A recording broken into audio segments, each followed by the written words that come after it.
আপনারা দেখতে পাচ্ছেন এটা পদ্মা সেতু নয়, এটা যমুনা সেতু নয়, এটা হলো দপদবিয়া সেতু।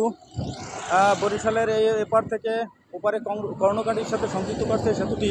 ওপারে আছে মেরিন একাডেমি বরিশাল, ওই সাইডে আছে নব থিয়েটার, বাংলাদেশের ভিতরে সবচেয়ে বড় থিয়েটার নব থিয়েটার। আর এটা হলো কীর্তনখোলা নদী, আপনারা দেখতে পাচ্ছেন কীর্তনখোলা নদীর অবস্থা দেখতে পাচ্ছেন। আর বরিশাল শহর আপনারা দেখতে পাচ্ছেন, এইদিকে বরিশাল শহরটা আপনাদেরকে দেখার মতো সৌন্দর্য। বন্ধুরা,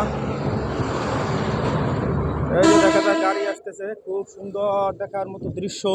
আপনারা আসবেন বরিশালে, পর্যটন স্পটের মতো একটা জায়গা, দেখার মতো জায়গা। আপনারা বরিশালে আসবেন এবং দেখবেন বরিশালে মানুষের আত্মীয়তা অনেক ভালো। এখানে গুণীজনরা জন্মগ্রহণ করেছে। পাশেই আছে চরমনাই দরবার, পশ্চিম পাশে আছে সারসিনা দরবার, কায়েস্টা হুজুরের দরবার। বরিশাল শহরে ভিতরে আরও অনেক বড় বড় গুণীজনদের আবির্ভাব হয়েছে যুগে যুগে। আপনারা দেখতেই পাচ্ছেন বরিশাল শহরটা খুব সুন্দর একটা শহর। আপনারা অবশ্যই আসবেন। ধন্যবাদ।